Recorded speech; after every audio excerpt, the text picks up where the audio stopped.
so they came to the hospital. They took the child away, and I wanted to help the mom in any way that I could. And so I became a safety service provider for this little girl.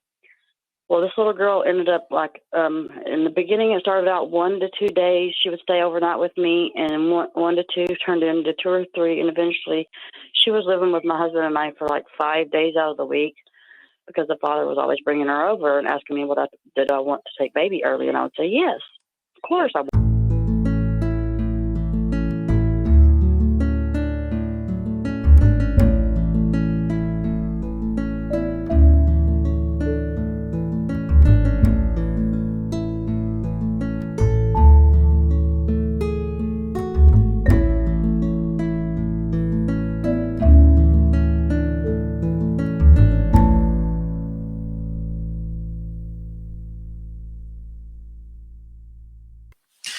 So let's jump right into the calls today. Let's take Amy from Oregon. Amy, did you have a story to tell or a question to ask? Thank you, first of all, for hearing me out. I have a question, actually, I guess, more than I would tell the story, because the story's really long. But, okay, there's a little girl that I raised. Okay, I met her birth mother at the apartment building I lived in at the time, which I'm still in the same apartment complex. But when she was born, I watched this little girl come into the world, and the father was given full custody, and the mother has disabilities, mental disabilities or whatever. Mm-hmm. And so they came to the hospital. They took the child away, and I wanted to help the mom in any way that I could. And so I became a safety service provider for this little girl. Well, this little girl ended up in the beginning, it started out 1 to 2 days. She would stay overnight with me, and one to two turned into 2 or 3. And eventually she was living with my husband and I for like 5 days out of the week, because the father was always bringing her over and asking me did I want to take baby early. And I would say, yes, of course I want her.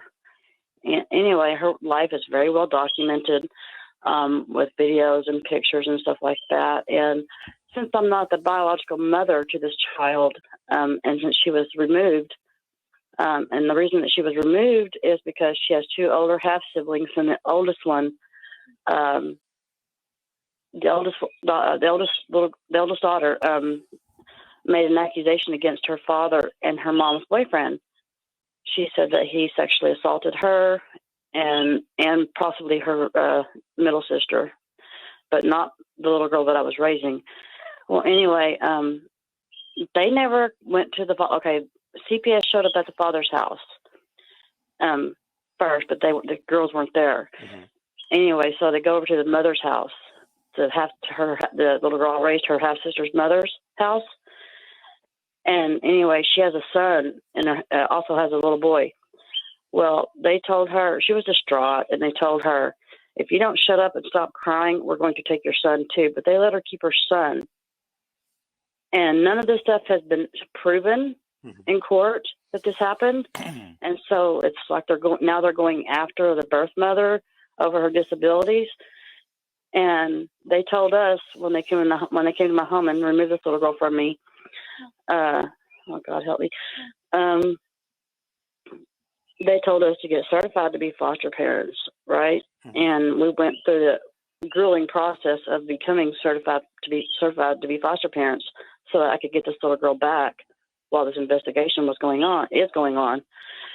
And it's been almost 2 years. Come June 17th of this year, it'll be 2 years that they've been in foster care. 2 years?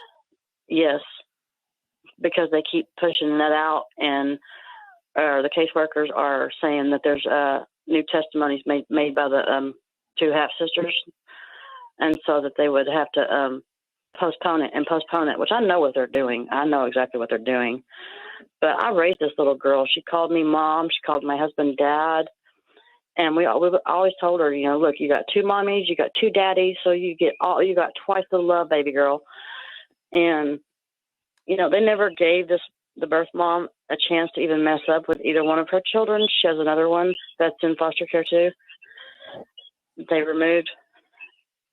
And so as someone who's a non-relative, but yet I raised that little girl. Mm-hmm. Okay, yeah, I Okay, yeah. At first, I didn't know what to do. I'm just doing whatever they tell me to do, right? And they told us to get certified. We did. We took parenting classes, a 6-week course parenting class for them.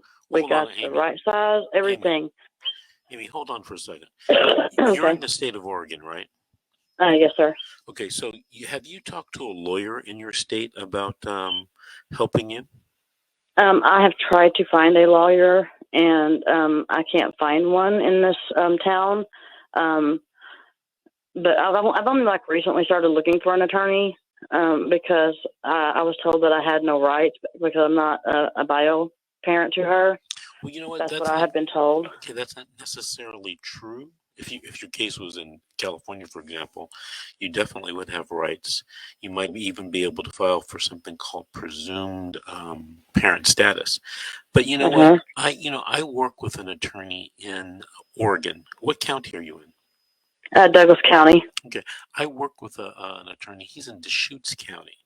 But what I'd like you to do is during the week coming up, I want you to call me at my office, and I'm going to give you his name and number, and you give him a call and see if he can assist you with your, I think they call it DHS matters or CPS matters in Oregon.